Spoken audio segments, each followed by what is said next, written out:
Hello, friends. In the Car with Star on this hump day, on this Mail It In Wednesday version of In the Car with Star. A proud presentation from all my favorite people in the world, Ash Gregoire, Shaman and Isan, AccentGroup.com, and K-Stop Gaspar and Deppener Highway 138 in Ganawagi. More on my amazing partners later in the podcast, but good to be with you, good to be seen, good to be heard. You can always subscribe and like all of our platforms, whether you're listening to us on iHeartRadio or Apple Podcasts, whether you're watching me on YouTube or on Facebook. It's completely free, and you'll never miss any content that we're going to supply to you, including some fun giveaways we have up our sleeve, pun intended, more on that later. But the Montreal Canadiens back off their 4-2 loss to the Boston Bruins. The best team in hockey are the Boston Bruins, and it's not even close. I mean, it really is quite something. And I was astonished, right, getting ready for the Bruins game on Monday morning, getting ready to see what they were going to look like as we previewed it on TSN 690 with me and my pal Connor McKenna. And obviously, like, we all understand the Bruins are who they are and what they're doing. They're exceptionally deep. They're well coached. They're tough. They've got great goaltending no matter who's in goal for Boston. They don't lose at home. They have one loss on home ice. They don't really lose on the road that much either. They have 4 losses on the road. They truly are full value for being truly a great team. But I was astonished to see that they were 12 points going into last night. The Bruins were 12 points better than the Montreal Canadiens.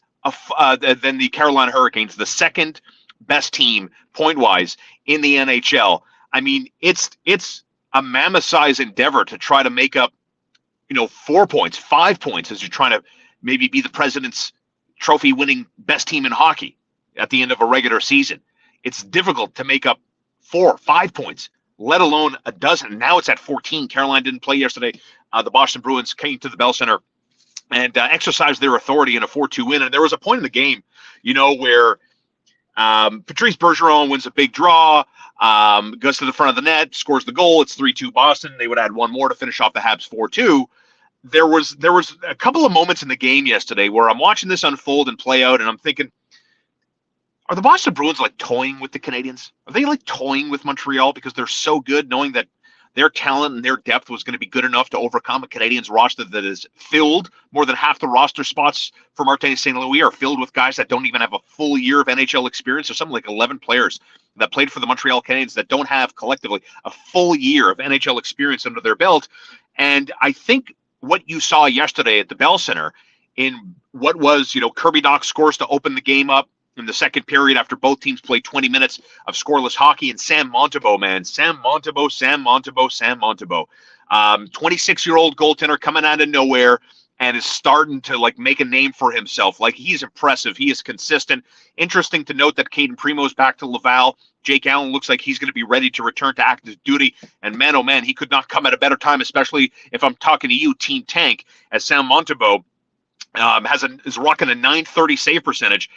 In his last 8 games, he has started 8 in a row for the Montreal Canadiens. And if not for him, Boston scores in that first period. Boston is all over Montreal, and Sam Montembeault was the difference maker, at least for the Canadiens, until the second period got going. But there were several moments in the game yesterday where I'm watching Boston, and clearly best team in hockey for all the reasons I stated already, that they knew kind of when to get it going, when to find that next gear, kick it into gear and score, and ultimately skate off with that 4-2 victory.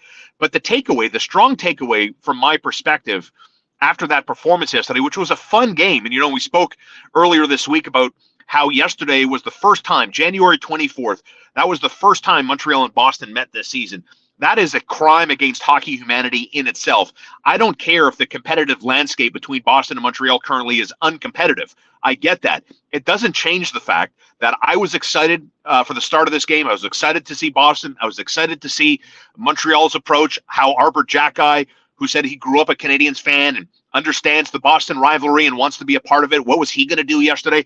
So it didn't change the fact that even though there's a massive separation in points, talent, and execution between Boston and the Bruins and Montreal and the Canadiens, everybody on the TSN 690 morning show, I asked Connor McKenna. He was amped before the game. I was amped before the game. Our pal in the 3-star quiz, Simon Salikas, he was amped before the game. Like, we all watch a ton of hockey. We all know who's going, who's not going. We all know the Boston Bruins are for real. We all know the Montreal Canadiens are in the midst of a rebuild. So we understand that. We're not idiots. But it didn't change the fact that the rivalry that exists and has existed between Montreal and Boston, man, still lives on to this day. It, for me, is the best rivalry in hockey. Full stop. Montreal-Boston, it doesn't get any better for me. So much so, again, for like a team that is towards the bottom of the standings, I was excited to see Montreal take on Boston. So, yes, it was a bona fide crime against hockey humanity that the Boston Bruins and Montreal Canadiens met for the first time in late January. Schedule makers do a better job, understand the market, understand what fans want to see. Montreal and Boston more often, hell of a lot earlier than what you saw yesterday. But it doesn't change the fact that the strong takeaway, from my perspective, with the Canadiens losing 4-2 in regulation to Boston yesterday, was this is problematic if you are on Team Tank. As you know, if you've been paying attention, if you're a regular listener, you regularly tune into In the Car with Star, I want to reward you. We've got some swag to give away. More on that later. But if you have been consistently watching and listening to me, you know I am not on Team Tank. You know I hate losing. You know I can't cheer for losing. But I do understand, what the end goal is here. We'll talk about Gary Bettman's ridiculous statement yesterday also coming up. But it doesn't change the fact that what you saw yesterday is going to be more of the same. And yes, maybe the losses are going to add up, but you know what's not going to change? The work ethic and the approach. Josh Anderson, who was very dynamic, very engaged in the game yesterday, as was Kirby Dach, scored his 9th and 10th goals of the season. And ironically, the Montreal Canadiens, with the 31st ranked power play, scored against one of the best shorthanded teams in hockey in the Boston Bruins. So the irony there was not lost on me. But the effort level, the engagement, Josh Anderson talking about how the team was prepared, how the team had proper structure. And this, my friends, is the problem if you are on Team Tank, full charge, full speed ahead for Connor Bedard this summer, is that you have a bunch of guys, whether it's Alex Belzile, Raphael Harvey-Pinard, whether you're watching Jesse Ulonen, who, again, in 8 or 7 games as a Montreal Canadian, every game looks very legitimate. Every game, Jesse Ulonen looks very much like an NHL player. He's here, and it looks like he's not going to go anywhere. That when you look up and down the Canadiens roster, they've got 10, 11 guys that are trying to make a name for themselves, because nobody dreams as a hockey player growing up. Nobody in their right mind says, Mom, Dad, I want to grow up and I want to be the best AHL player I could possibly be, Dad. That is my dream. I hope one day to hoist the Calder Cup trophy proudly over my head and fulfill my life's destiny of being the best American Hockey League player I could ever be. That does not happen. Everybody who holds a hockey stick and has dreams of one day allowing hockey to make them a living, dreams of playing in the NHL. So that is the issue. So whether you're Belzile, Ulonen, whether you're Justin Barron, whether you're Raphael Harvey-Pinard, it doesn't change the fact that all of these guys share one commonality. They want to stay in the NHL. And how do you stay in the NHL? You stay in the NHL by working your ass off, by showing the coach that you pay attention, by showing the coach that you don't make mistakes, and that you're engaged and you're going to do whatever you need to do to live the NHL lifestyle and everything that comes with that.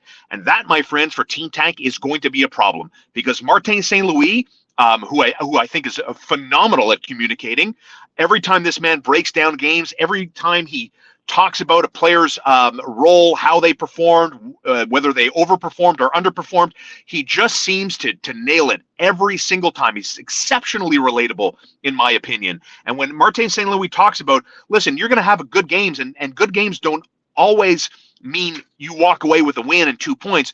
A good game could mean that, yes, everybody executed their role to perfection, and maybe a bounce didn't go your way. We all know there's a good portion of luck that goes into these games more often than not, but it's whether you can execute those fundamentals on a consistent basis, and if you do those small things right, they add up to one big thing, and that is you winning games and being consistent. So this is the journey the Montreal Canadiens are on. This is the journey they're on with so many guys on the IR, so many players that are not coming back. We spoke in our last podcast. I'm not going to repeat myself about whether or not it's fair to question the Canadiens medical staff. I mean, they have and have had for years. A lot of guys that get hurt and they just stay on the IR for a long time and need 2 or 3 different medical opinions before ultimately a judgment is made and you move on.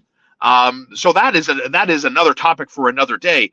But the Montreal Canadiens are going to be a hard-working team from here on out. And when it comes to trade talk and trade speculation, TSN Hockey Insider Darren Dreger joined McKenna and Starr this morning.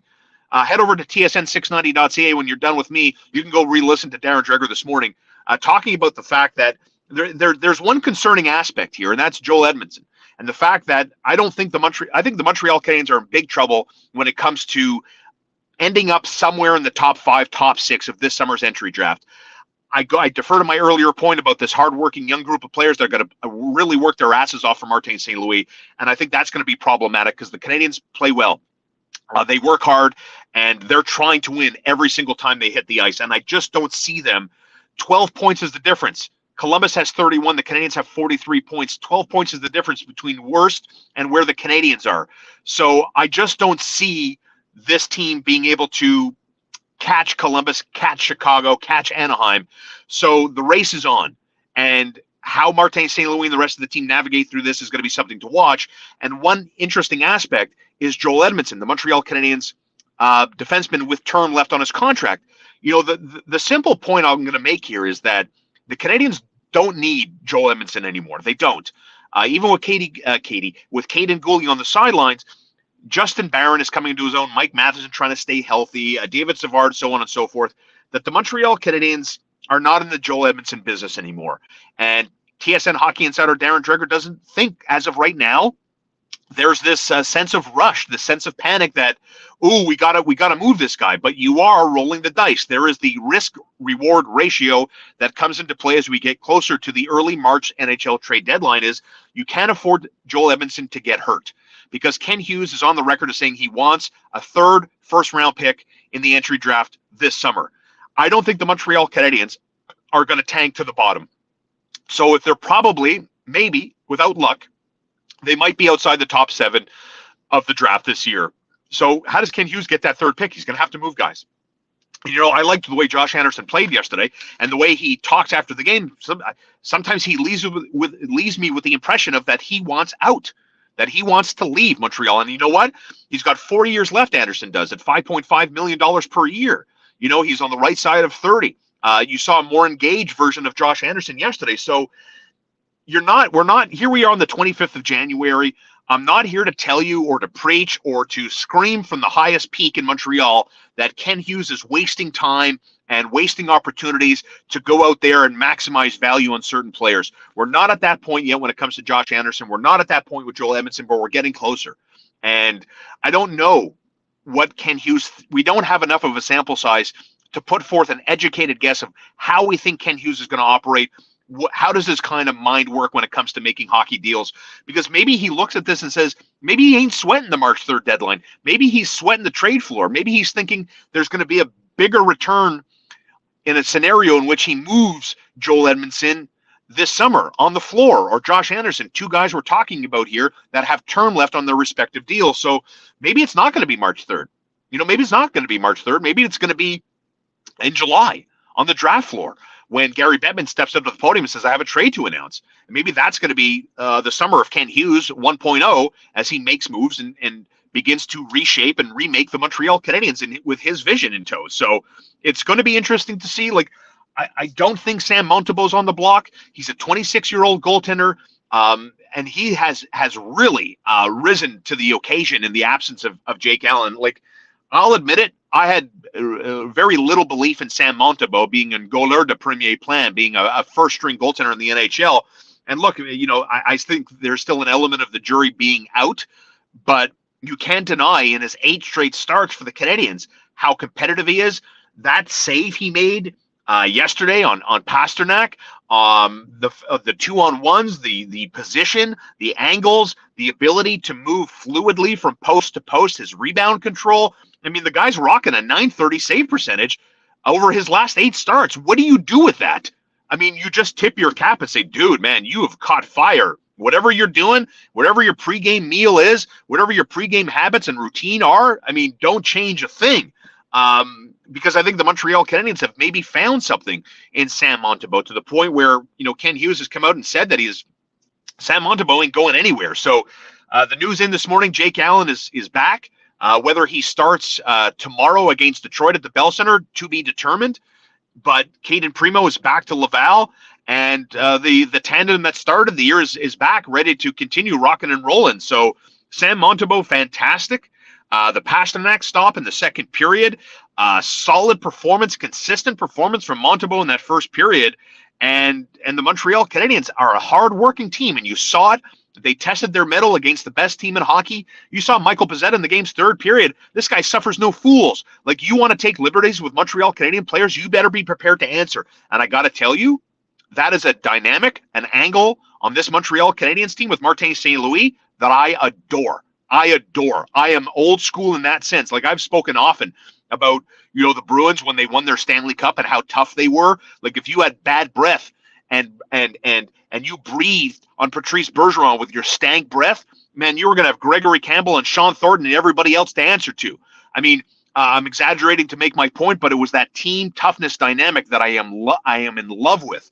And I want that for the Montreal Canadiens. I want that from the Canadiens. Like, when I look at the Boston Bruins, Taylor Hall, Nick Foligno on their third or fourth line, like the depth they have, the scoring touch, Charlie McAvoy, my God, what a player. There are two goaltenders that they have in Boston. Like, it really is one of those, the grass is greener on the other side. Like, like you look at your neighbor's yard and maybe they have a beautiful in-ground pool and they've got fun toys in their backyard. And here you are with an above-ground pool that is 3 feet deep and you're happy to have it. But you look over at your neighbor's yard and you're like, damn, there's a goal. I want to be that one day.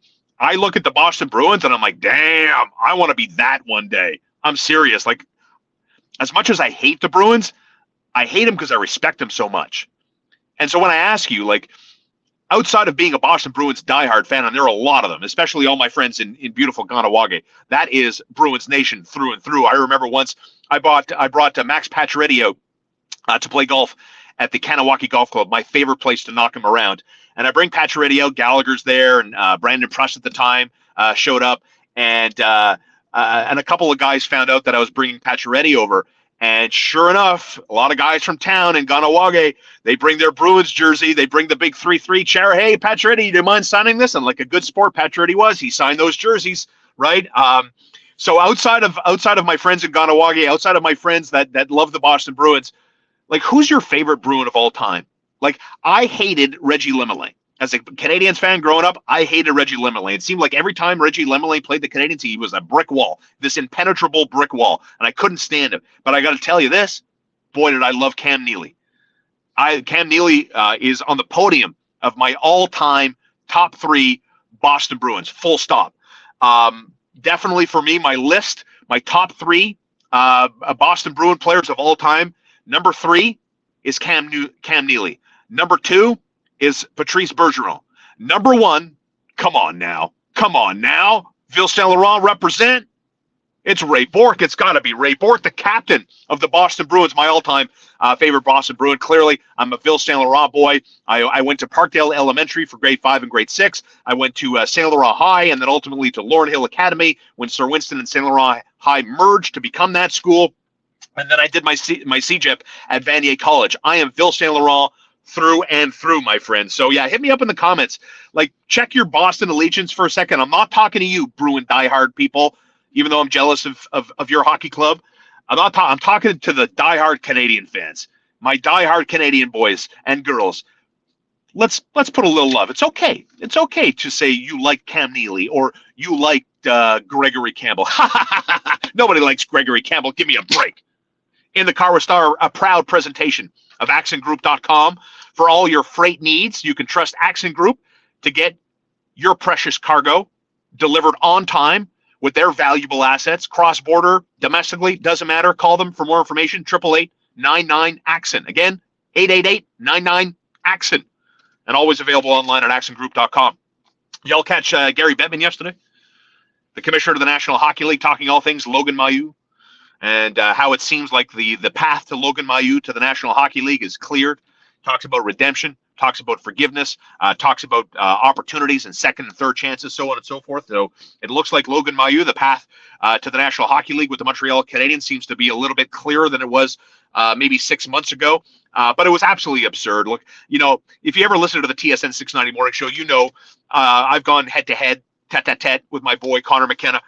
when it comes to the commissioner of the National Hockey League. And look, I mean, in all honesty, has he helped the game a load? Debatable. Has he hurt the game? Some lockouts, canceled seasons? Yeah, sure, it has. But for Gary Bettman, the commissioner of the National Hockey League, who I can honestly tell you, when Gary Bettman walks into a room, if he isn't the smartest guy in it, he's number 2 or number 3 at worst. At worst. He's an incredibly intelligent, high IQ individual. You don't stay in that position working for the owners of the NHL for that long if you're a dum-dum.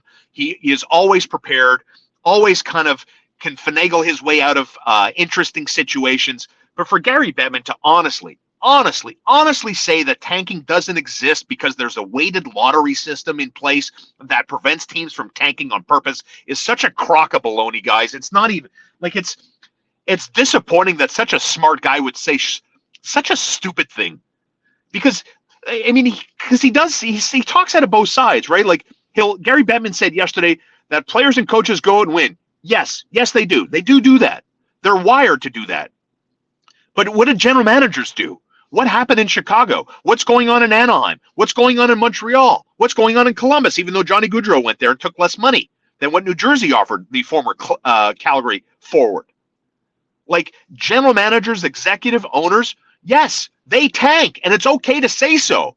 And you have a weighted lottery system so that it doesn't guarantee the worst team in hockey giving them a 95% chance. No, you have a 75% chance of not getting the number 1 overall pick. But let's be serious here. Like I want to honestly believe that when Gary Bettman goes home or he's in a room with just him and his own thoughts, that he's like, damn, did I really say that?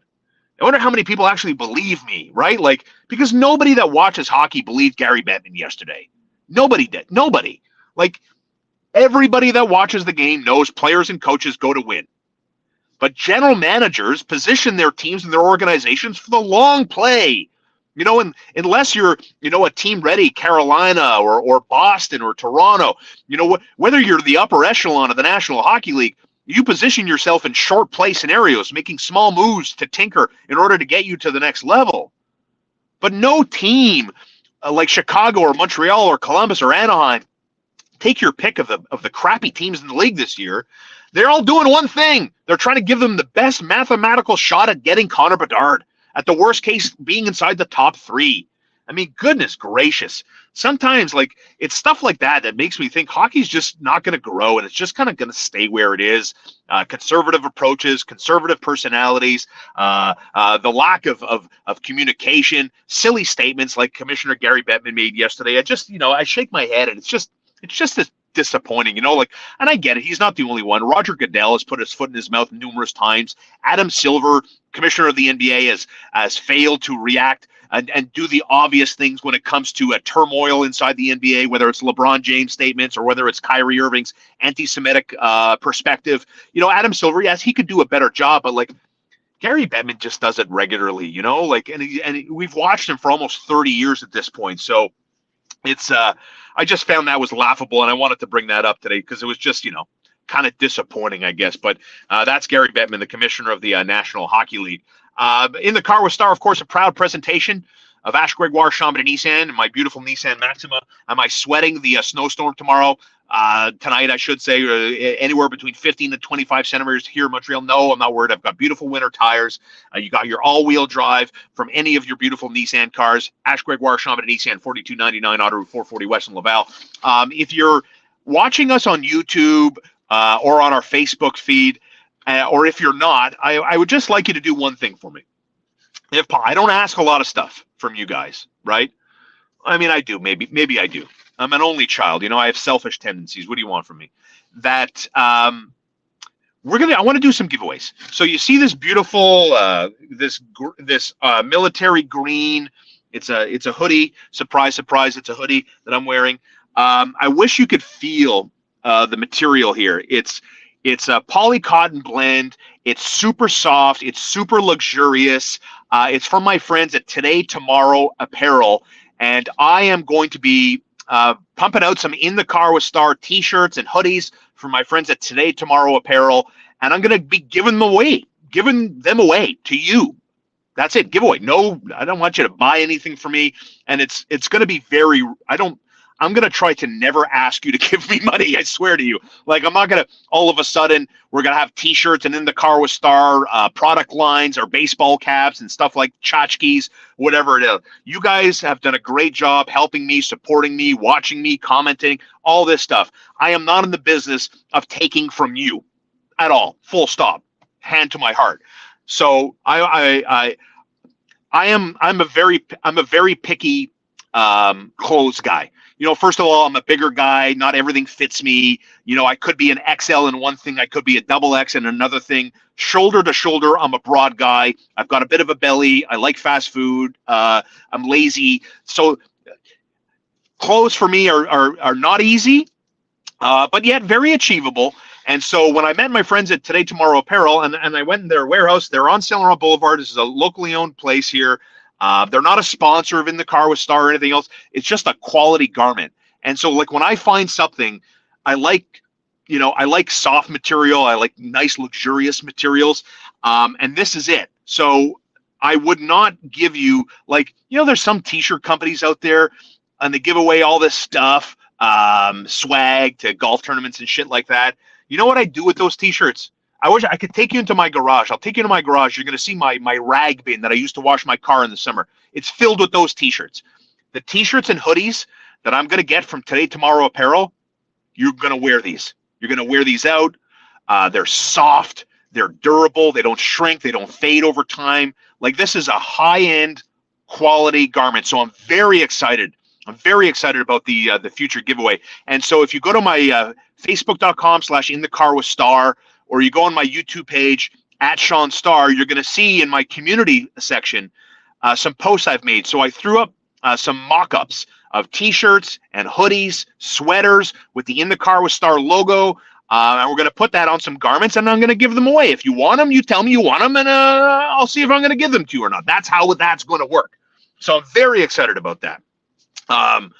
So look forward to that. That's coming up soon. Giveaways. So I'm again, Today Tomorrow Apparel. We're going to work together. Again, it's not a sponsorship. I'm not asking for money. I don't want you to buy anything from me. I don't think I'm ever going to ask you to buy anything from me.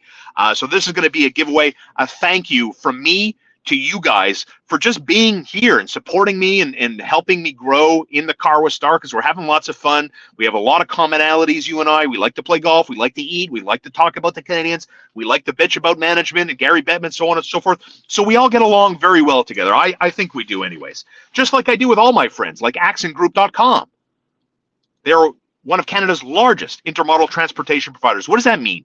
What does that mean? It means that if you have precious cargo, and I don't think, maybe I don't think your cargo is precious, but if you do, Axon thinks your cargo is precious. They treat it like they would treat their own. So that means you have to ship your goods, your precious cargo, your precious freight inside Canada's borders.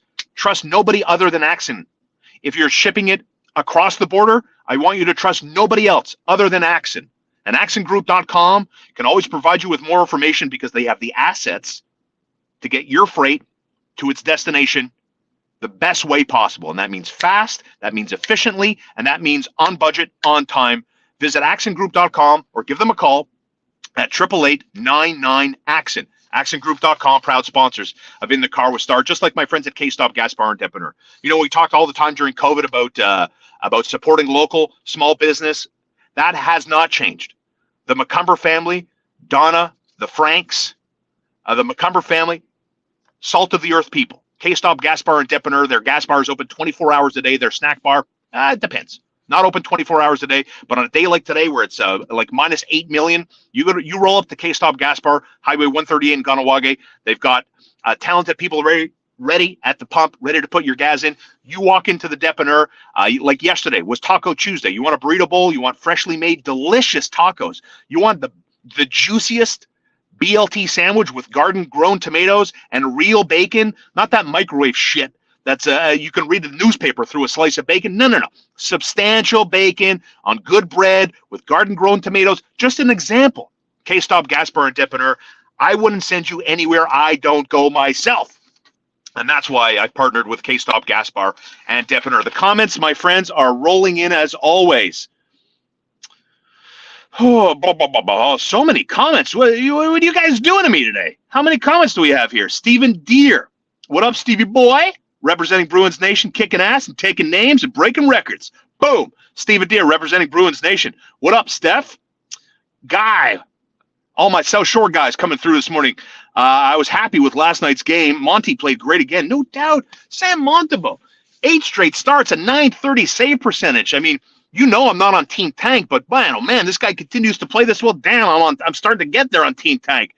Steph Howard. This is my last year on Team Tank. After this, I want to cheer for the Habs to win again for another 15 years. They can do bad next year, but I want to win. Je comprends, mon ami. But here's the thing. I have little faith the Montreal Canadiens are going to be good next year. So I'm still on wait-and-see mode. After next year, if we're still talking about Team Tank, then maybe I'll jump on board.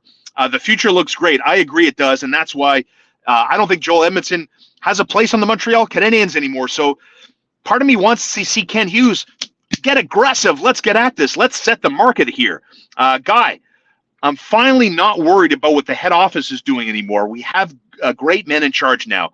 Yeah, I agree. The Cole Caulfield scenario kind of brought me back a little bit. Like I was all, Ken Hughes, and Ken Hughes we trust. Jeff Gordon we trust. Why did they let Cole Caulfield play with such a bum shoulder for so long, and he still scored so many goals? I didn't like that part. I'm not gonna lie. I wasn't crazy about that. I wish perhaps, like I understand every player, like a player could get concussed on the ice, and then 5 minutes later, he's like, "Put me in, coach." Sometimes you can't give the player all the power, Costa Ticanisare. Good morning. Jan 10. Habs have many first-round trade chips, but they may be top 10 trade protected. So Ken Hughes may go for multiple first-round choices over the next 3 years to create sustainability over the long term. I'm all about sustainability. I like sustainability. I don't like quick measure. I like long plays. I'm and probably this is how my parents raised me, like, when I got my first job, my first day ever working in my life, like a real job I got paid to, I worked for this company in Ville Saint Laurent called AMAV Industries. They used to be, I think, on Lapierre in LaSalle, and it was a locally owned toy company, AMAV Industries, AMAV. And my dad worked upstairs in the office, and he got me a warehouse job. My first day at AMAV Industries on Hickmore Boulevard was the morning after my high school graduation. Seriously. I took my bicycle, rode it over Cavendish, where Cavendish goes over Highway 40, and I threw up onto the 40 because I got like 90 minutes sleep. My first day on the job, and I spent 9 hours on my feet putting plastic caps on glue bottles. That was my first day of work in my entire life. And you know what happened? I saved all my money working that job in the summer and everything else. And you know what my father made me do? Picture this. Picture yourself. You're 15, 16 years old, soon to be 16 years old. And your father says, you have $1,000 in the bank. I want you to take that $1,000 and I want you to buy an RRSP with it. And you're going to write a check and we're going to go buy an RRSP with your $1,000. I'm 15 years old. I thought I was a millionaire. I had $1,000 in my bank account. I thought I was a millionaire. My father said, you're going to go buy an RRSP. I was like, what planet are you from? Are you crazy? You know how many movies I'm going to go see at the Palace? You know how many, what was the, I forget the name of that stupid beer that was like beer and lemonade. I don't think it was Tolnat or something like that. But yeah, doing bad things with all my money that I worked for. It wasn't my dad's money. It was my money. I worked for that. But guess what? Being the good boy that I was, I listened to my father. Fast forward into my mid-30s, and I bought my first house. You know how I bought my first house? I used my RRSP money. So I am all about the long play. So thank you, Dad. Thanks for forcing that on me. I learned a valuable lesson, and I used my first-time homeowner's incentive with RRSP money.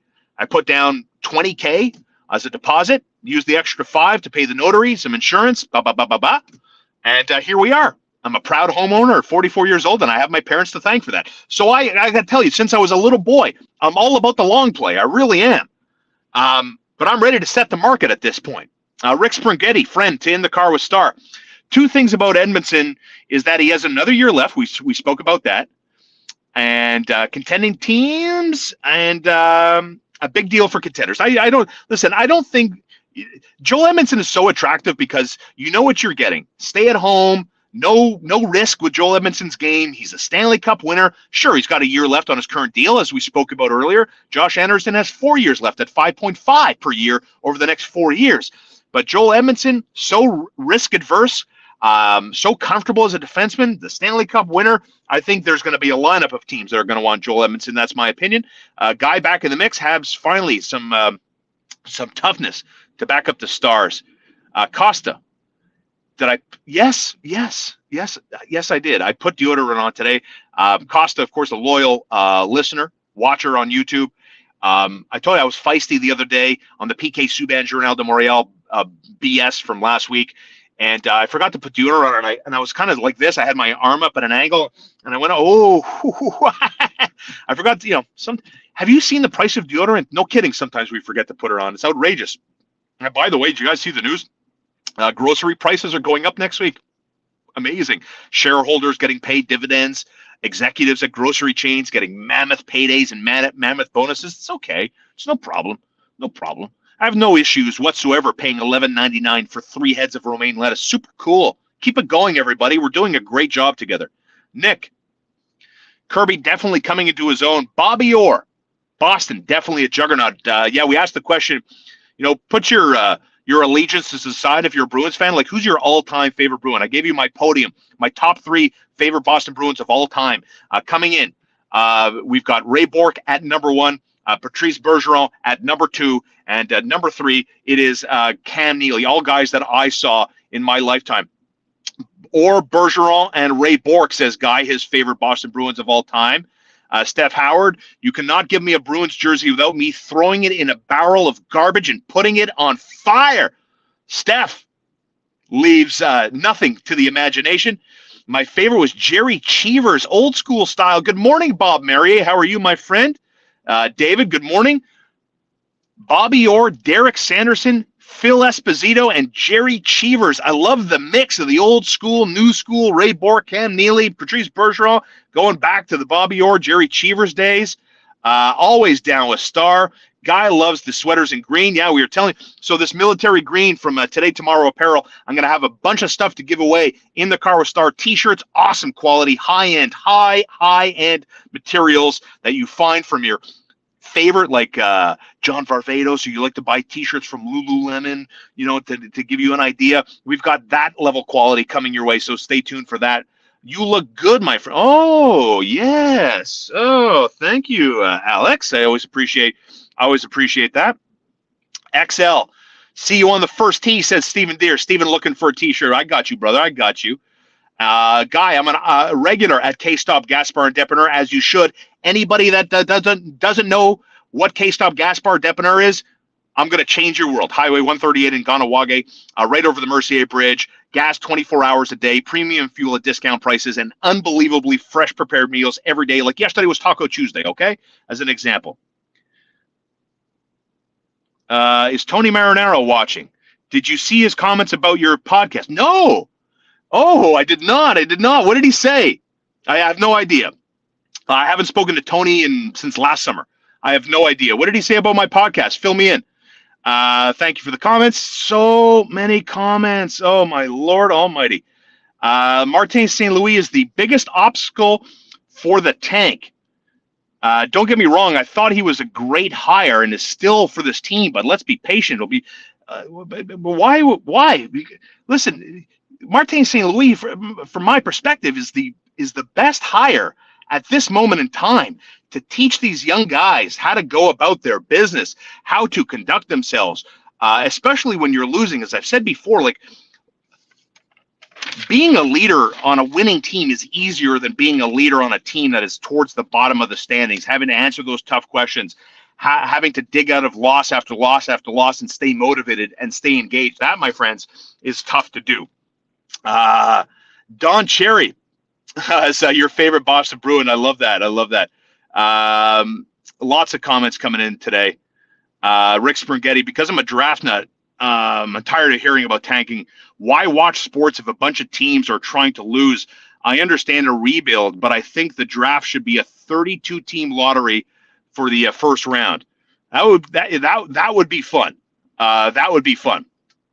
Thank you for all the comments. Thanks for tuning in, everybody. Don't forget, you support me by supporting my sponsors, Ash Gregoire, Chambon and Nissan, accentgroup.com. Call them for all your transportation needs, shipping cross-border or domestically. 1-888-99-ACCENT. They have the assets to get your freight to its destination on budget, on time, because they care as much as you do, if not more, a leader in the logistical space.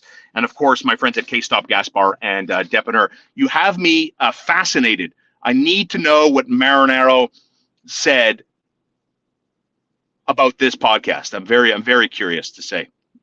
I'm very curious. Now you have me. Now you have me interested. Don't leave me in the lurch. Fill me in on the blanks. Thanks for tuning in, as always, my friends. The Canadiens back in action when they take on the Detroit Red Wings tomorrow. We'll be here to follow that up, and of course, the Canadiens on the road to take on Ottawa on Saturday. So stay tuned. We'll be back later this week, fresh off the Canadiens and visiting Detroit tomorrow night.